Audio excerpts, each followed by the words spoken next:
¿A quién se refiere el apóstol Juan como el que es, y que era, y que ha de venir? Dios el Padre y Dios el Verbo son la misma persona. ¿Qué relación hay entre los 7 Espíritus de Dios y las 7 iglesias? ¿Qué significa que Cristo Jesús es el soberano de los reyes de la tierra?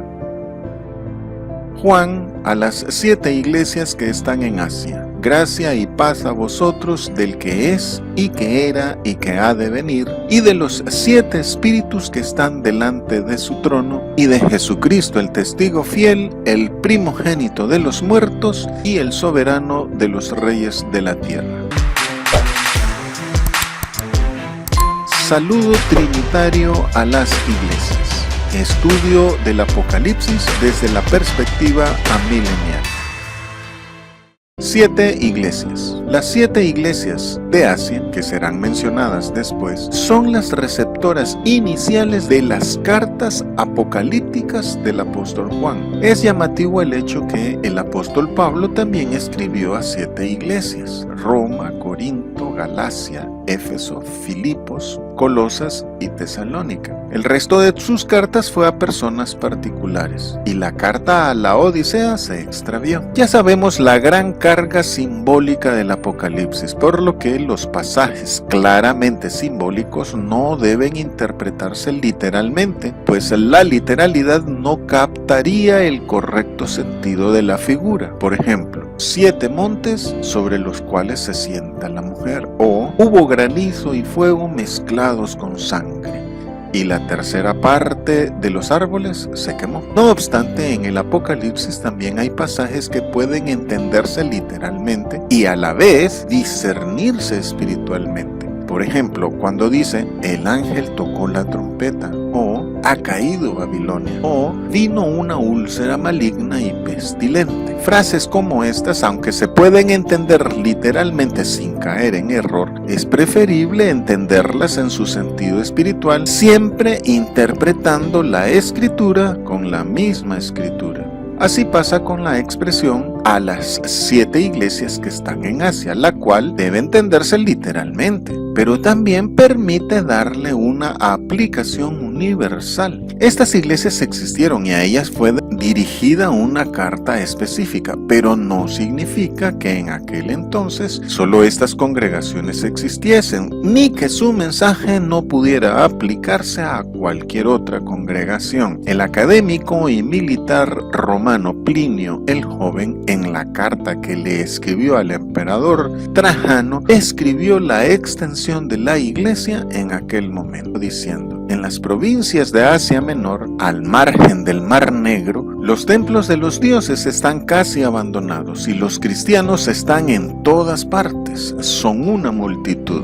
que están en Asia, no en el continente asiático, sino que las 7 iglesias estaban ubicadas en la provincia romana que incluía la costa occidental de Asia Menor a orillas del Mediterráneo, limitando con Frigia, Misia, Caria y Licia hacia el interior, y su capital era la ciudad de Pérgamo. Después de la caída de Jerusalén en el 70 después de Cristo, esta provincia de Asia se convirtió en el centro más influyente del cristianismo. La fe cristiana aquí era la más fuerte en todo el imperio romano. Pero esta región era también el centro del culto a César, culto por el que la iglesia fue confrontada constantemente y por el que la iglesia obtuvo sus mayores victorias. Recordemos que el Señor Jesucristo fue acusado falsamente de negar el tributo al César y de hacerse rey en contra del César. Igualmente, los cristianos de Asia fueron acusados de contravenir los decretos de César y además fueron acusados de ser ateos por atentar contra sus dioses. La confesión de Cristo significaba conflicto con la adoración al César. El no reconocer los reclamos del Estado resultaba en apuros económicos y la ruina, y a menudo la cárcel, la tortura y la muerte. Era necesario, pues, que las iglesias de Asia fuesen fieles al señorío del Hijo de Dios con todas sus implicaciones y mantenerse firmes a Cristo en todo lugar, en todo momento y en cualquier forma. Este es el mensaje principal del Apocalipsis, un mensaje que urgía entregar a los cristianos de Asia, que vivían en el corazón mismo del trono de Satanás, el asiento del culto al emperador. Por medio del apóstol Juan, el Señor Jesucristo nos exhorta a no olvidar nuestra posición como reino de sacerdotes y recordar siempre la necesidad de perseverar en Él como el único Señor y Dios.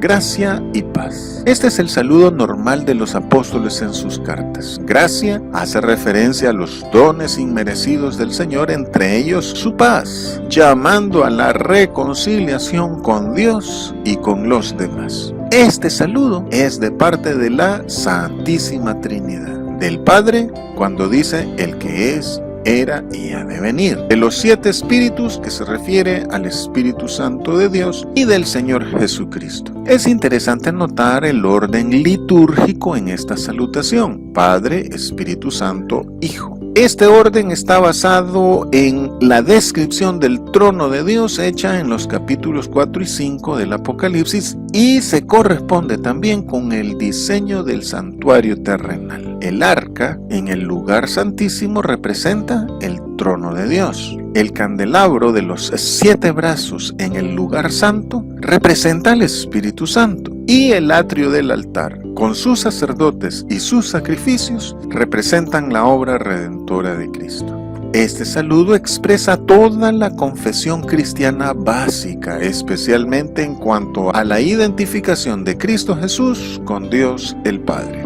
Hay en la Biblia otro orden en la mención de la Trinidad: Espíritu Santo, Hijo, Padre. Este orden está basado en la relación salvífica entre el Padre y el Hijo. El Espíritu Santo lleva al pecador al Hijo y el Hijo lo lleva al Padre. El tradicional orden Padre, Hijo, Espíritu Santo es conforme a la eternal procedencia trinitaria. El Hijo es engendrado por el Padre y el Espíritu Santo procede tanto del Padre como del Hijo. El que es, era y ha de venir. Esta es una alusión a Dios el Padre basada en Éxodo 3:14. Yo soy el que soy, que habla de la eternidad y la inmutabilidad de Dios, causa de todo lo que existe. Por estos atributos de eternidad e inmutabilidad, Dios el Padre debe ser alabado, adorado y reconocido como soberano sobre toda la creación. Más adelante, cuando el apóstol Juan describe al Señor Jesucristo, también lo presenta como el que es, el que era y que ha de venir. Los 24 ancianos le rinden adoración a Cristo Jesús por esto y le llaman Señor Dios Todopoderoso. El apóstol que escribe a los Hebreos también asigna estos atributos de eternidad e inmutabilidad al Hijo de Dios. De esta manera, la divinidad del Hijo es la misma del Padre. Los dos son un solo Dios, y lo que se dice del Padre, se dice también del Hijo. Pero esta identidad entre el Padre y el Hijo no debe entenderse como unicidad, como identificación de ambos en una misma persona, como lo hace el modalismo o el unitarismo, sino que debe considerarse como personas distintas compartiendo la misma naturaleza, esencia y sustancia divina. Hay quienes dicen que el que era es el Padre actuando en el Antiguo Testamento. El que es se refiere al Hijo actuando ahora en la gracia. Y el que ha de venir es el Espíritu Santo. Pero esta interpretación dispensacionalista es modalista, pues obvia o ignora la participación de la Trinidad completa en toda la historia humana desde sus inicios. Además, cuando el apóstol Juan escribió esto, el Espíritu Santo ya había venido en Pentecostés hacía 30 años antes. Y decir que Él ha de venir sobre los nuevos conversos es solo una metáfora. La participación del Espíritu de Dios ha sido y sigue siendo igualmente activa en todas las épocas de la historia humana y del pueblo de Dios, desde la creación hasta nuestros días.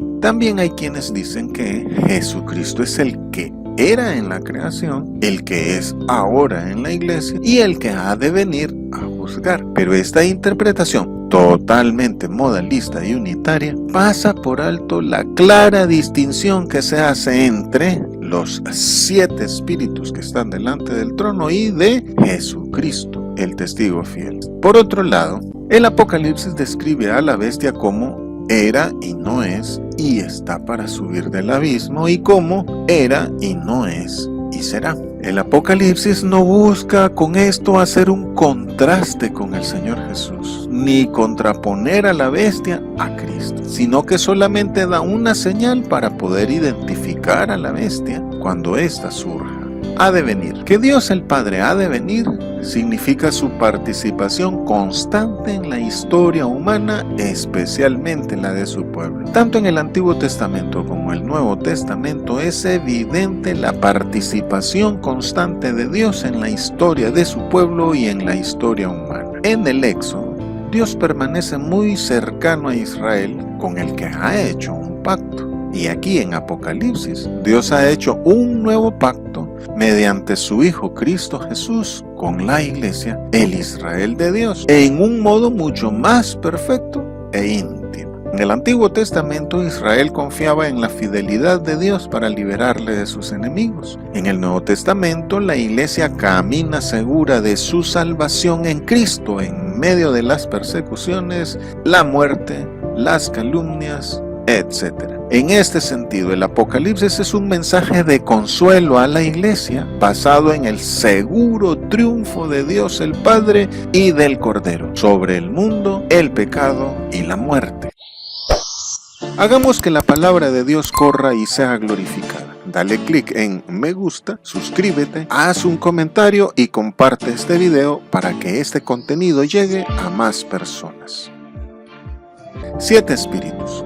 Esta figura simboliza al Espíritu Santo de Dios, formulando con el número 7 la plenitud del Espíritu y la totalidad de su manifestación y operación. Por tanto, no debe confundirse ni relacionarse con los 7 ángeles delante de la presencia de Dios, ni con los 7 arcángeles de la apocalíptica judía, y menos con la astrológica creencia idolátrica y pagana que lo identifica con 7 planetas del sistema solar.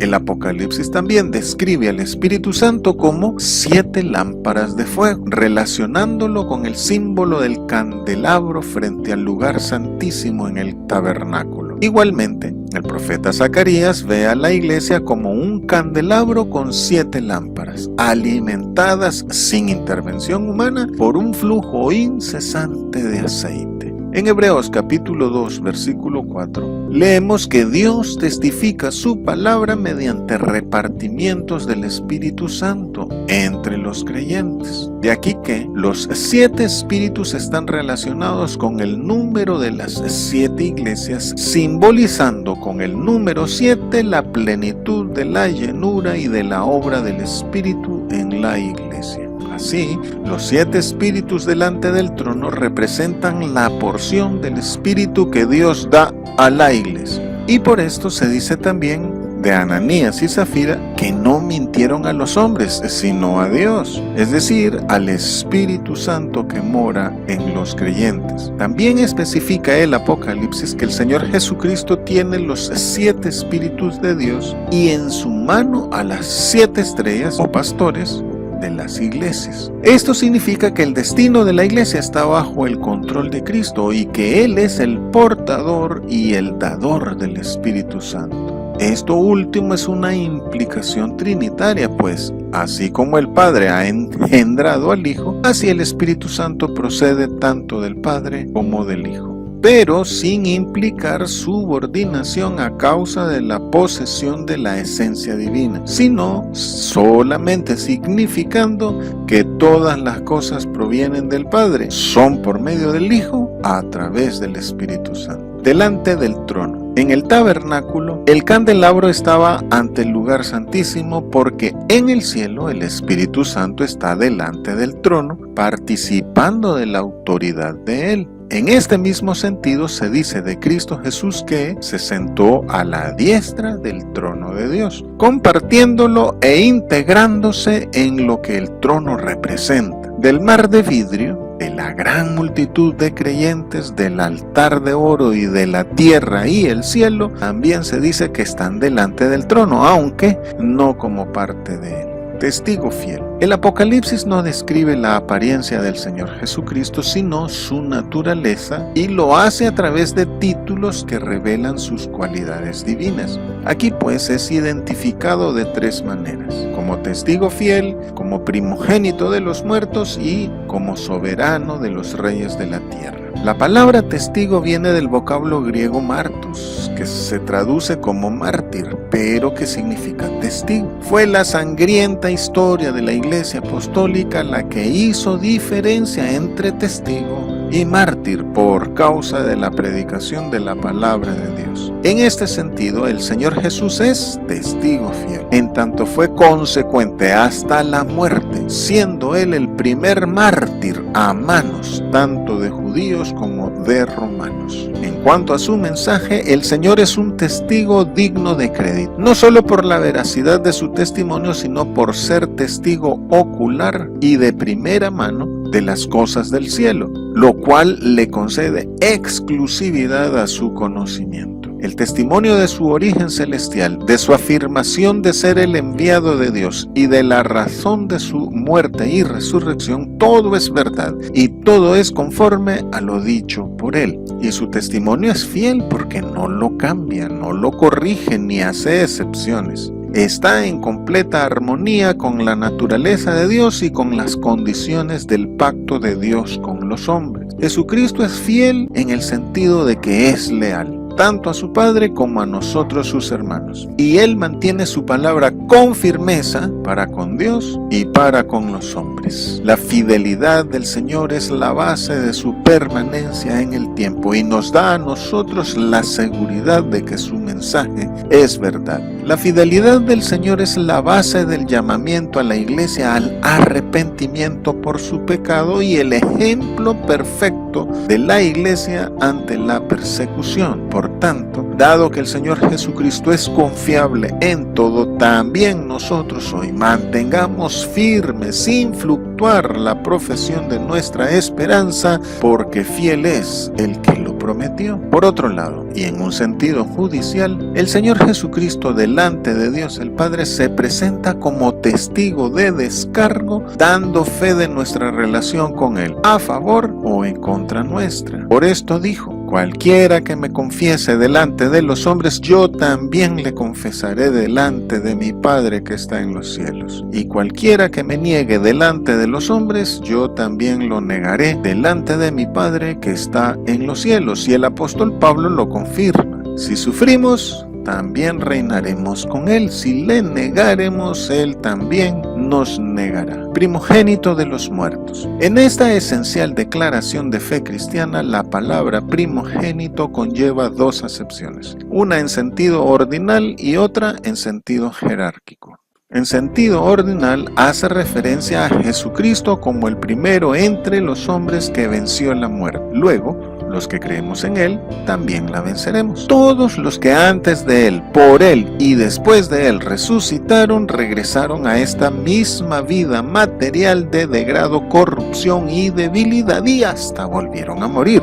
Pero Cristo Jesús resucitó en un cuerpo espiritual poderoso, glorioso e inmortal y sigue vivo. Y asimismo será nuestra resurrección, por voluntad de Dios y con un cuerpo glorificado.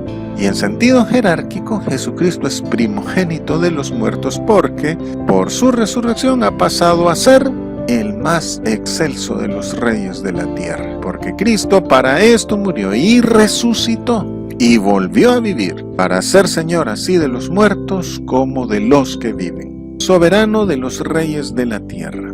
Esta confesión cristiana afirma el carácter de Jesús como el Cristo o Mesías, como el ungido para ser el Rey. El Señor Jesucristo es el que gobierna sobre toda la creación y el que impera sobre todos los gobiernos de la tierra. Satanás miente al decir que todos los reinos del mundo están bajo su potestad, y miente cuando expresa tener derechos legales sobre las gentes, como lo proclama el neopentecostalismo. Y Satanás es príncipe de este mundo, pero en relación con la parte de la humanidad dominada por el pecado y la iniquidad. Jesucristo es a quien se le ha dado un nombre sobre todo nombre, ante el cual se dobla toda rodilla en los cielos, en la tierra y debajo de la tierra. Por tanto, todos los reinos del mundo pertenecen a nuestro Dios y a su Hijo Jesucristo. Y esto es así desde la eternidad, pues dice el libro de Hebreos que las obras suyas estaban acabadas